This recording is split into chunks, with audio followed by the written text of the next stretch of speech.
Hi. Before this episode gets going, I just want to ask you to do me a huge favour. I would love, whatever platform you're listening on right now, I would love for you to just pause this episode, go back and follow or subscribe, rate my show, and if you're a regular listener, then I urge you to leave me 5 stars or whatever you deem appropriate, and where you can, leave me a written review. This really helps my reach, helps others find me, and really helps to grow my show. Thank you so much. Now let's get going. Welcome to Love in Life, a guide to a positive mindset. My aim is to show you that the key to a happier and more positive mind is to love the life you have. We will look at tips and tools you can use to improve your mindset, and the best thing is, we'll all be on this journey together.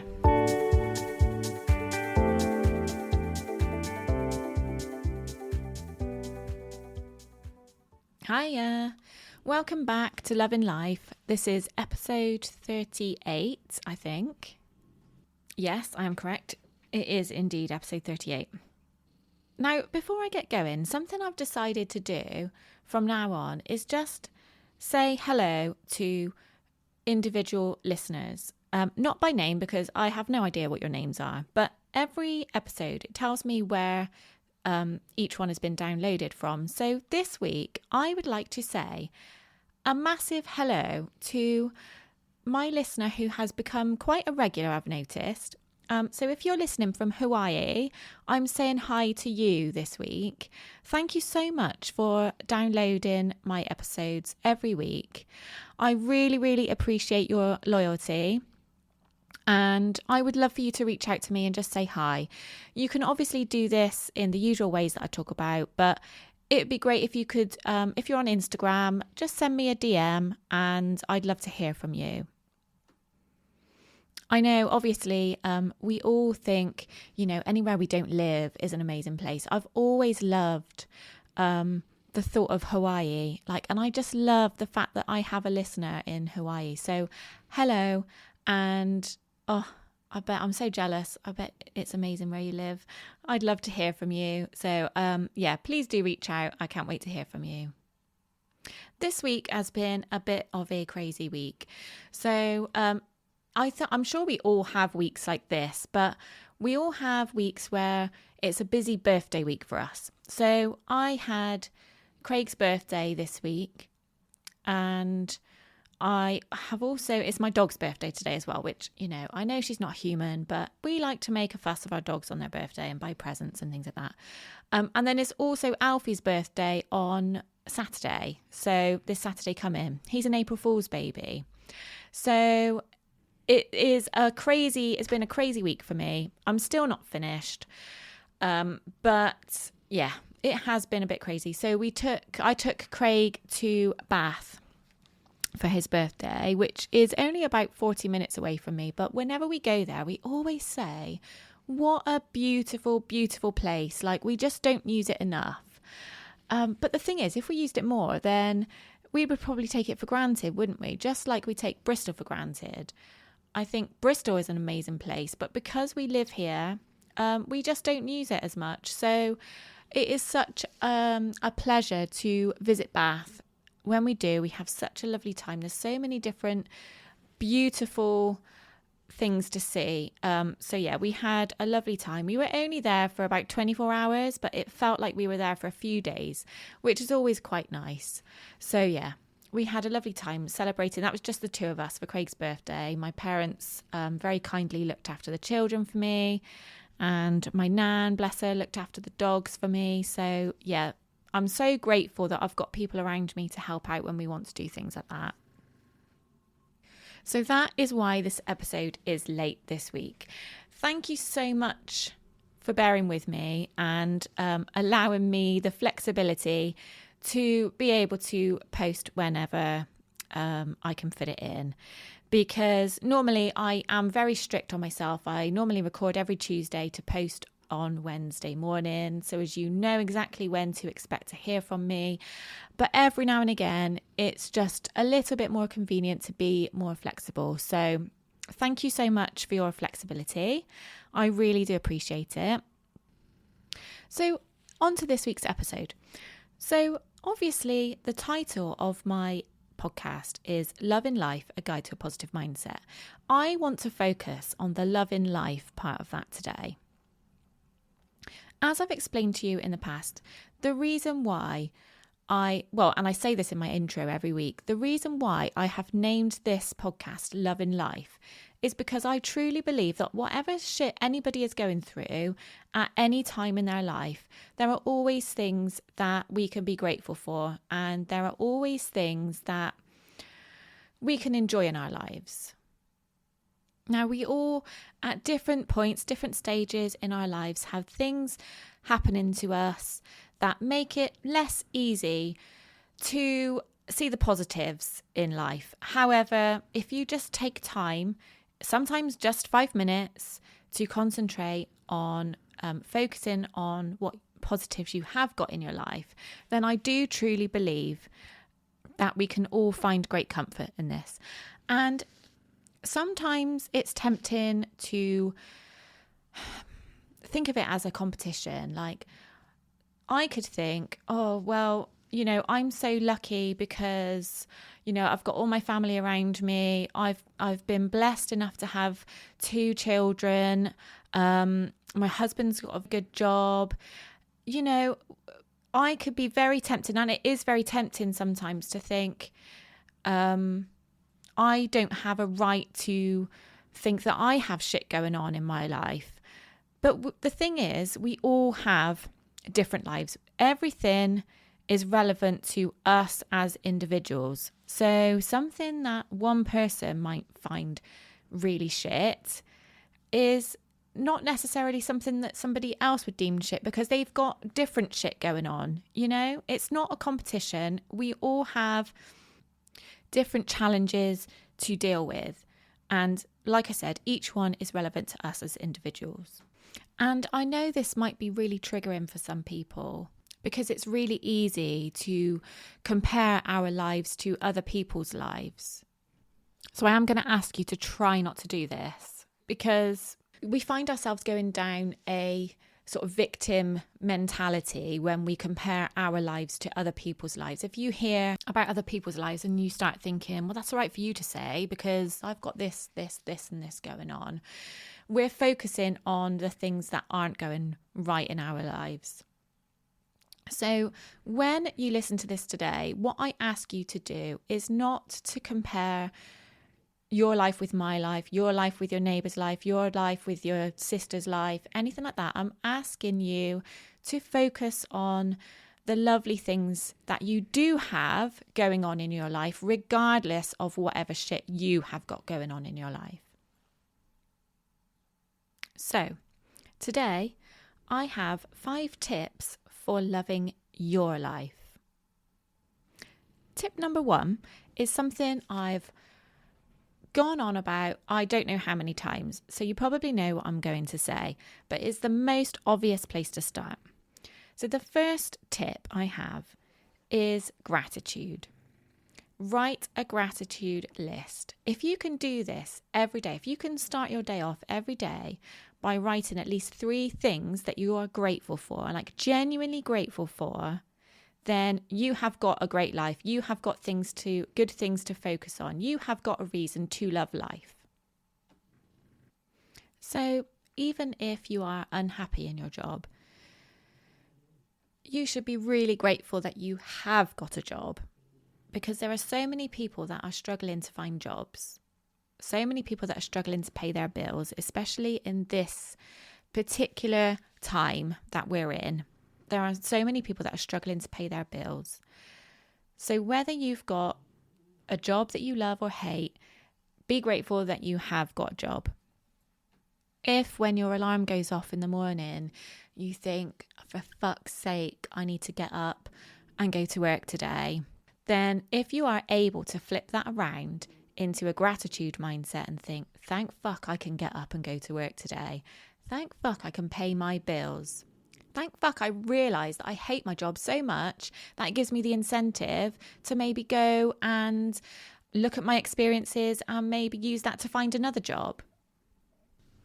If you've had an argument with a parent or a partner and it feels really hard to try and love that part of your life, then I urge you to write a list of things that you have got to be grateful for that person, for that relationship. And I bet you can find things to be grateful for. Whether it's things they've taught you about yourself or others, whether it's things they've provided for you. By focusing on the things that we are grateful for, it quite often allows us to see that the hardships that come from tough relationships usually come out of some form of love. But whatever realization you come to from doing a gratitude list about this particular relationship, and this can also obviously be done for any aspect of your life that you're finding particularly difficult at the moment, then be grateful for that. Be grateful for that realization, because then it quite often becomes clear what you need to do about it. Just before I go on to tip number 2, I just want to warn you that I've just given the dogs their birthday balls, the balls that we've given Rosie for her birthday. But there we go. They're squeaky, so every now and again you might hear a squeak in the background. If it gets too much, then I'll obviously get rid of them. But I just wanted to warn you, that's what it is. And Hugo sounds particularly piggy-like when he's chewing a ball. Okay, so tip number 2 for loving your life. And this follows on quite nicely from gratitude, actually, writing a gratitude list. But tip number 2 is to be present. And the thing that got me thinking about this was a post that I saw on Instagram. I think it was a reel, and it was a lady holding her baby, and it said, imagine in 20 years' time, or in 10 years' time, whatever. Imagine in 20 years' time when your kids are grown up and they don't need hugs from you anymore. They don't need to ask you for tea anymore. When the house is tidy every day, you're going to miss them. They're not going to be around anymore. They're not going to need you like they need you now. So that is a real eye-opener for me, is to be present and appreciate the things that you've got now. Because, because sometimes it is annoying when the boys are constantly asking me what food we've got, what's for tea, when they're constantly asking me to drop them off, pick them up from places. But when they don't need that anymore, I know I'm going to miss it. And this can be applied to so many different areas in our life. So, if it's a bit annoying that you have to go and check on your elderly neighbour, imagine how you're going to feel when you don't have to do that anymore, without me saying the obvious. It's going to be really sad when you don't have to do that anymore. This can apply to jobs as well. So if you, at the moment, you feel your job is really mundane and really boring, then, when you have your promotion in 2-3 years' time or whatever it is, imagine how much work you're going to have to do in order to have earned that promotion. And there's probably going to be times when you look back and think, God, I had it easy then. God, even though it was boring, it was a lot easier. So whilst, yes, there's other things that we want in life, just always be present. And this is why it ties nicely to gratitude. But be grateful for what you have at this particular moment in time. Because when it changes, there's going to be things that are different about it. And there's always going to be challenges that come up, whatever situation we're in. And just remember, one of my favourite sayings, this too shall pass. And however it's worded, however it's phrased, it's just something I like to remind people. So whatever challenges you do have going on at the time, just remind yourself that it's probably not going to be forever. Okay, so tip number 3.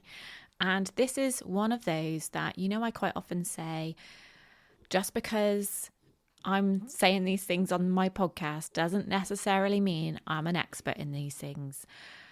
This is one thing that I need to do more of.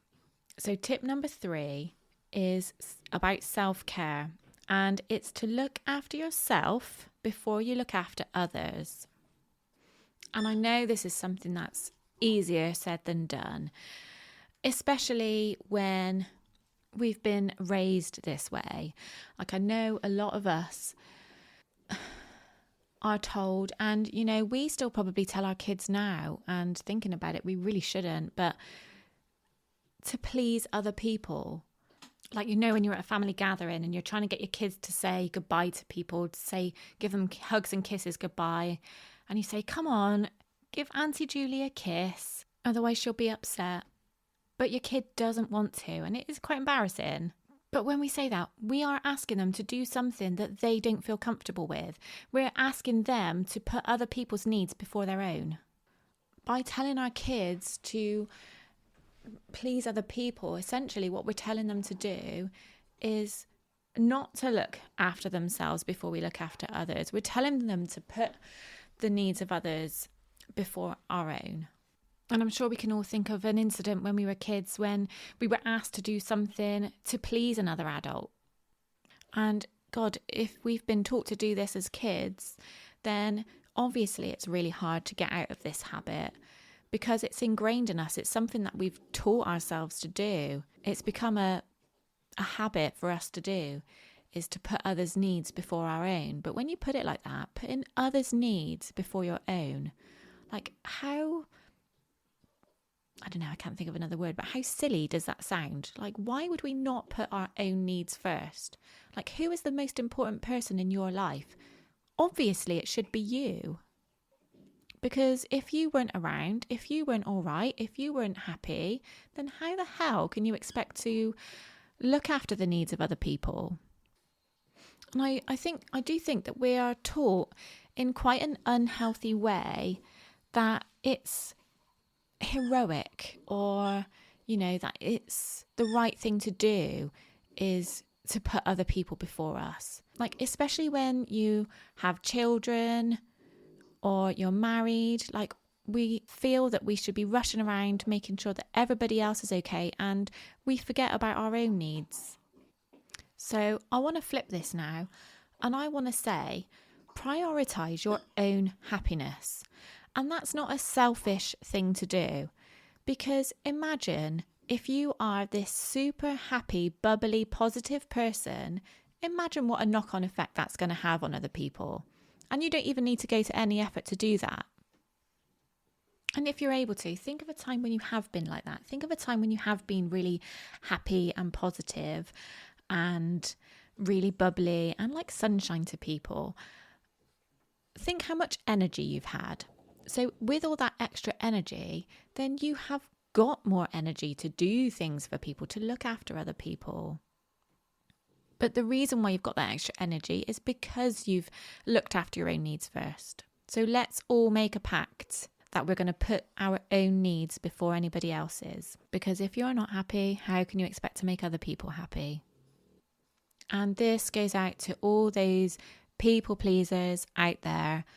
I see you. I am one of you. And it is really difficult to put your own needs first, because you always think, well, what if so-and-so is not happy about that? I just want everyone to love me. I just want everyone to know that I'm doing the best for everybody. And this is something I will admit I find really difficult to get out of, but it is something that I am aware of and I am really working hard on. And I would love to say that in 2 years' time, I'll be looking back and saying, I'm a former people pleaser. I now know how to put my own needs first. And I'd love for you to say the same as well. Okay, tip number 4, and this isn't going to be for everybody. So, if you want to ignore me, that's up to you. But be the first person up in your house. I love that I'm the first person up every morning. I love that I've got at least half an hour to myself in the morning. Well, depending on what time Craig gets up. But I have at least half an hour, sometimes even an hour, to sit by myself, to read, before I have the dogs coming down, snoring, before I have Craig coming down, telling me what news he's just been reading about. Do you know what I mean? Like, I love that little bit of peace and quiet before I start tending to the needs of everybody else. It is a time when I can truly put myself first because there's nobody else to worry about. If you find it difficult to get up early or to be the first person up in your house, then give yourself a reason to get up. Give yourself something to get up for.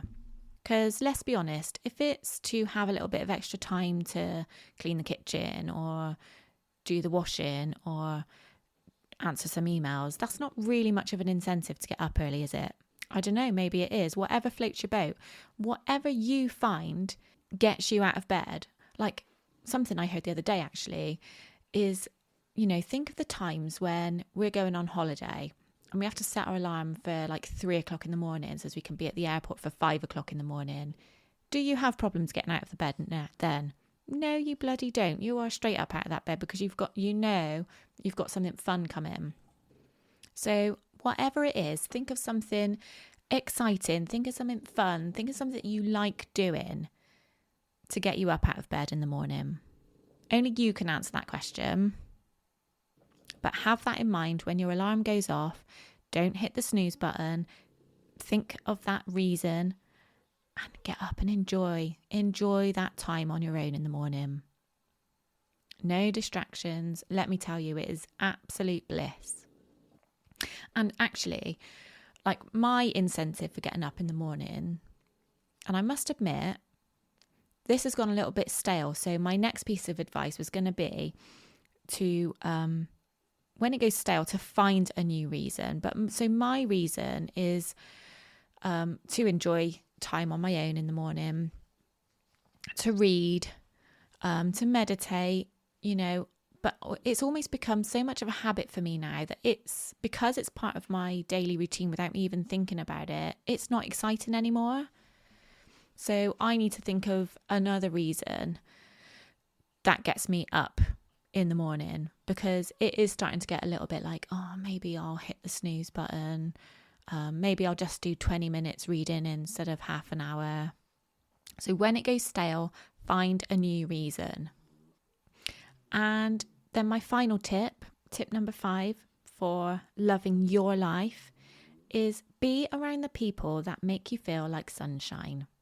I don't really need to say much more than that. You all know the people that when you've spent time with them, you come away just feeling happy, feeling motivated, feeling positive. Make more of an effort to be around those people. We've all got people in our lives who don't make us feel like that. And I'm not saying don't be around those people, but just make more of a conscious effort to be around the people who do make you feel happy, positive, and make you love your life. So there we are. My 5 top tips for loving your life. We all have times when it's not quite so easy to remember what good shit you've got going on, but I hope you find my top tips helpful. Anyway, I'm off now to do my evening job of mum's taxis, which, as I said earlier, I need to embrace and be in the present moment, because in a few years' time, they're not going to need me to do that, and I will miss it. So I'm going to make a point of enjoying doing that tonight. Please come and follow me on Instagram. And don't forget, when you finish listening to this, if you haven't already done it, don't forget to follow me, subscribe, or whatever your platform allows you to do, and leave a lovely review for me. I would really appreciate it, and love you forever. Okay, I'm off now, and I will see you next week. Bye.